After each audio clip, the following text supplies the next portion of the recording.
Use earphones for better experience. Hello বন্ধুরা, আপনারা সবাই কেমন আছেন? আশা করি সবাই অনেক ভালো আছেন। বন্ধুরা, আমাদের আজকের এক্সপ্লেনেশনে আপনারা দেখতে চলেছেন কিভাবে 7 বছরের একটি ছেলে তার বান্ধবীকে কিস করতে না পারায় অভিশপ্ত হয়। আর এই ছোট্ট 7 বছর বয়সী ছেলেটি কিস করতে না পারায় তার বান্ধবী তাকে অভিশাপ দেয়। আর সেটা ঠিক এইরকম ছিল যে তুই বড় হয়ে যার সাথেই প্রেম করবি বা ঘ্যাপাঘ্যাপ করবি তারই অন্য জায়গায় বিয়ে হয়ে যাবে। আর এখন শুধু দেখার পালা সেই ছেলেটি বড় হয়ে কি তার গার্লফ্রেন্ড বা প্রেমিকাকে বিয়ে করতে পারবে, না তার অন্য জায়গায় বিয়ে হয়ে যাবে। তো বন্ধুরা, এই হট অ্যাট্রাকটিভ ইন্টারেস্টিং মুভিটি শুরু করার আগে আমাদের চ্যানেল একদমই নতুন হয়ে থাকলে অবশ্যই চ্যানেলটি সাবস্ক্রাইব করে পাশের বেল আইকনে ক্লিক করে দিতে ভুলবেন না। হেই বন্ধুরা, আমি শাওন শাহরি আর আপনারা দেখছেন সিনেমার সংক্ষেপ ইউটিউব চ্যানেল। বন্ধুরা, মুভির শুরুতেই আমরা স্কুলের ছোট ছোট ছেলে মেয়েদের দেখতে পাই যারা মূলত ট্রুথ অ্যান্ড ডেয়ার গেমটি খেলছিল। আর এই গেমের রুল ছিল এমন, বোতলটি ঘুরিয়ে বোতলের দুই পাশ যাদের দিকে থাকবে তারা 7 মিনিট রুমের ভিতরে যা ইচ্ছে তাই করতে পারে।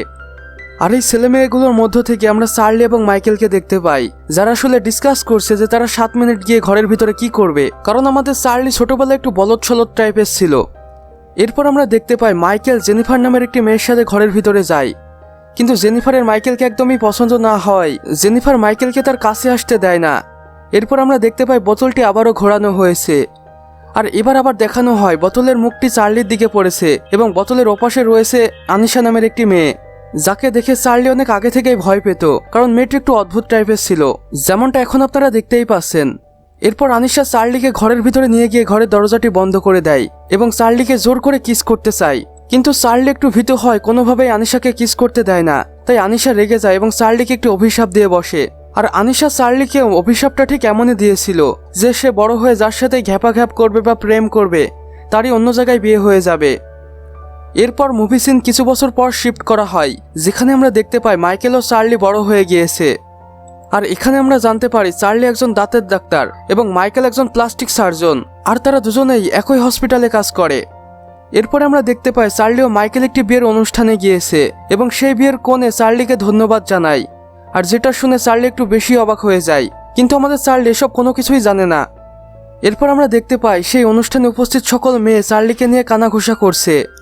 এরপর চার্লি ক্যান নামের একটি মেয়ের সাথে পরিচিত হয় এবং সেই মেয়েটিকে চার্লি তার ভিজিটিং কার্ড দিয়ে সেখান থেকে চলে যায়।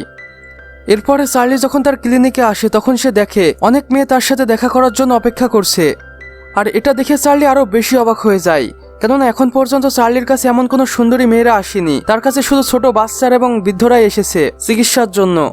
এরপরে আমরা দেখতে পাই হসপিটালের বাইরে চার্লি ও মাইকেল কথা বলছিল, আর তখনই সেখানে কাইলি নামের একটি মেয়ে চলে আসে এবং চার্লিকে তার লাকি চাম বলে।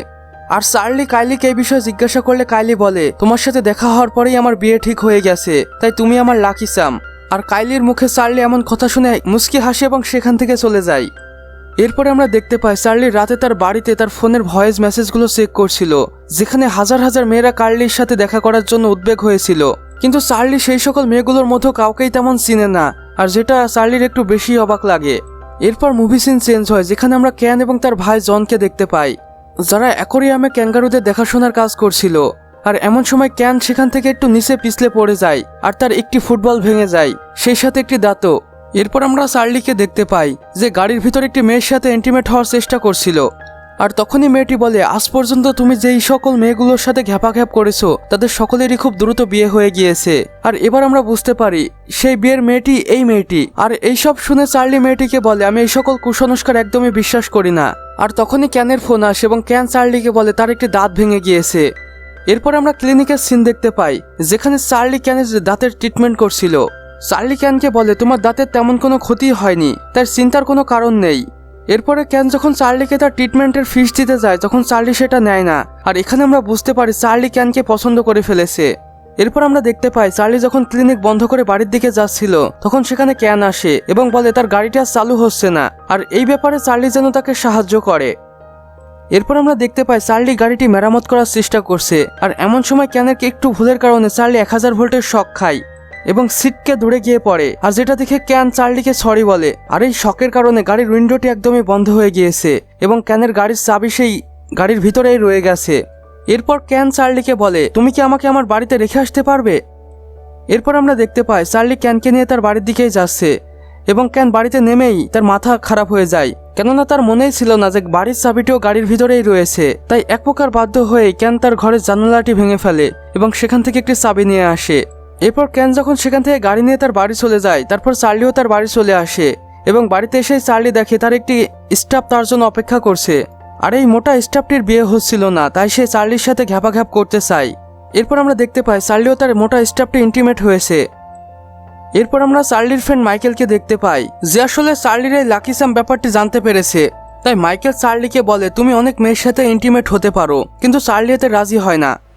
আর তখনই মাইকেল বলে, দেখো তুমি চাইলেই কিন্তু অনেক মেয়ের জীবন পরিবর্তন করে দিতে পারো। যাদের বিয়ে হচ্ছে না তোমার সাথে, তারা যদি ঘ্যাপাঘ্যাপ করে তাদেরও বিয়ে হয়ে যাবে এবং তারা একটি সুখী সংসার ভোগ করতে পারবে। এরপর চার্লি মাইকেলের কথায় রাজি হয়ে যায় এবং তার পরের দিন থেকে চার্লির হসপিটালে অনেক মেয়েরা আসতো এবং চার্লিও তাদের সাথে জমিয়ে ঘ্যাপাঘ্যাপ করত। আর এরপর সেই সকল মেয়েগুলোর ভালো জায়গায় বিয়েও হয়ে যেত। আর এত কিছুর পরেও আমাদের চার্লি যেন বিষয়টি একদমই মেনে নিতে পারছিল না।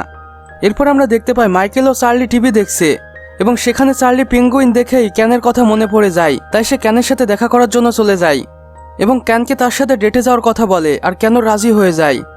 এরপর আমরা দেখতে পাই তারা ডেটে গিয়ে একে অপরের খুব কাছাকাছি চলে এসেছে এবং তারা সর্বশেষে ইন্টিমেটও হয়ে যায়। আর তখনই সেখানে মাইকেলের ফোন আসে এবং মাইকেল চার্লিকে বলে, তুমি যে লাকি স্যাম, বিষয়টি একদমই সত্য। এখন পর্যন্ত তুমি যেই সকল মেয়েগুলোর সাথে ঘ্যাপাঘ্যাপ করেছো তাদের সকলেরই বিয়ে হয়ে গিয়েছে। আর এটা শুনে চার্লি দ্রুত সেখান থেকে চলে আসে এবং বিষয়টি আরও ভালোভাবে অ্যাবজর্ব করার জন্য সে একটি মোটা মেয়ের কাছে যায় এবং সেই মোটা মেয়েটির সাথে ঘ্যাপাঘ্যাপ করে। এরপর বেশ কিছুদিন চলে যায়, কিন্তু মোটা মেয়েটির আর বিয়ে হয় না। এখানে আমাদের চার্লি একটু খুশি হয়ে যায় আর এভাবে বেশ কয়েকদিন কেটে যায়। এরপর চার্লি যখন একদিন টিভি দেখছিল তখন সে দেখতে পারে সেই মোটা মেয়েটিরও বিয়ে হয়ে গিয়েছে। এরপর আমরা দেখতে পাই চার্লি ক্যানকে নিয়ে একটু বেশি ভাবতে শুরু করেছে এবং সে পরিকল্পনা করে ফেলেছে এখন থেকে সে ক্যানের আশেপাশেই থাকবে, যেন ক্যান কোনোভাবেই অন্য কোনো ছেলের সাথে কথা বলতে না পারে। এরপর আমরা দেখতে পাই সবসময় চার্লি ক্যানের সাথে লুকিয়ে লুকিয়ে থাকার চেষ্টা করে, আর যেটা ক্যানের একদমই পছন্দ হয় না, তাই তাদের সেখানে ঝগড়া হয়। এরপর আবার আমরা দেখতে পাই চার্লি ক্যানের সাথে দেখা করার জন্য অ্যাকোরিয়ামে গিয়েছে, আর সেখানে গিয়ে চার্লি দেখতে পায় ক্যান একটি অন্য ছেলের সাথে কথা বলছে। আর চার্লি কোনো কিছু না জেনে বুঝেই সেই ছেলেটিকে মারতে শুরু করে, আর যেটা ক্যান দেখে ফেলে। আর এবার ক্যান বুঝে যায় চার্লি তার লাক পাহাড়ের কথা জেনে গিয়েছে, তাই সে এমন করছে। আর এখানে ক্যান মনে করে চার্লি তাকে একদমই বিশ্বাস করে না, তাই সে রেগে যায় এবং চার্লির সাথে ব্রেকআপ করে নেয়। এরপর চার্লি যখন একটি রাস্তার পাশে বসেছিল তখন একটি লোকের হাত থেকে বোতল পড়ে যায় এবং বোতলটি এভাবেই ঘুরতে থাকে। আর যেটা দেখে চার্লি সেই ছোটবেলার কথা মনে পড়ে যায়, যেখানে আনিশা তাকে অভিশাপ দিয়েছিল। এরপর চার্লি ও মাইকেল আনিশার খোঁজে বেরিয়ে পড়ে এবং আনিশাকে তারা খুঁজেও পায়। কিন্তু এরপর যখন তারা আনিশার বাড়িতে যায় তখন আনিশা তাদের চিনতে পারে না। এরপর মাইকেলরা যখন তাদের পরিচয় দেয় তখন আনিশা চিনতে পারে এবং আনিশাকে চার্লি সবকিছুই খুলে বলে। কিন্তু তখন আনিশা বলে, এটা কি সত্যি সত্যি আমি বলেছি নাকি এটা তো জাস্ট মজা ছিল। এরপর আমরা দেখতে পাই উপদেশ দিয়ে আনিশা চার্লিকে বলছে, তোমার কাছ থেকে যারা দূরে থাকতে চায় তাদের থেকেও তোমার অবশ্যই দূরে থাকা উচিত। এরপর চার্লি সেখান থেকে বাড়ি চলে আসে এবং এসে সে হারবার্টের সাথে ক্যানে দেখা করাতে চায়, কেননা হারবার্ট হচ্ছে সেই সময়ের পেঙ্গুইনের বড় রিসার্চার, যার সাথে ক্যান সবসময় দেখা করতে চায়। এরপর আমরা দেখতে পাই চার্লি হ্যাভেনের সাথে ক্যানে দেখা করিয়ে দিয়েছে এবং তাদের অন্তরঙ্গতা দেখে চার্লি একটু মনে মনে দুঃখিত হয় এবং মনে মনে আনিশার কথা ভাবতে থাকে। এরপর মুভি সিন চেঞ্জ হয়, যেখানে মাইকেল চার্লিকে বলে আজকে ক্যান হারবার্টের সাথে পেঙ্গুইনের শহরে চলে যাবে। আর মাইকেলের মুখে চার্লি এমন কথা শুনে দ্রুত এয়ারপোর্টে চলে যায় এবং টিকিট কেটে প্লেনে ওঠে। আর প্লেনে উঠেই তার ক্যানের সাথে দেখা হয়ে যায়, যেখানে ক্যান চার্লিকে বলে, আমি চিরদিনের জন্য যাচ্ছি না, বরং কয়েকদিনের জন্যই যাচ্ছি পেঙ্গুইনের শহরে এবং সেখান থেকে আমি রিসার্চ কমপ্লিট করেই আবার ফিরে আসব। আর এই বলেই ক্যান চার্লিকে প্লেনের মধ্যে একটি কিস করে। আর এখানেই গুড লাক সাক মুভিটির সমাপ্তি ঘটে। তো বন্ধুরা, আমাদের আজকের এক্সপ্লেনেশন বাস এতটুকুই। ভিডিওটি ভালো লাগলে অবশ্যই একটি লাইক করে দেবেন এবং কমেন্ট বক্সে লিখে জানাবেন আমাদের আজকের ভিডিওটি আপনাদের কেমন লেগেছে। সেই সাথে বন্ধুদের সাথে শেয়ারও করতে পারেন। এবং চ্যানেলে যদি আপনারা একদমই নতুন দর্শক হয়ে থাকেন তাহলে অবশ্যই ভিডিও নিচে থাকা লাল সাবস্ক্রাইব বাটনটি প্রেস করে পাশের বেল আইকনে ক্লিক করে দিতে একদমই ভুলবেন না। ধন্যবাদ।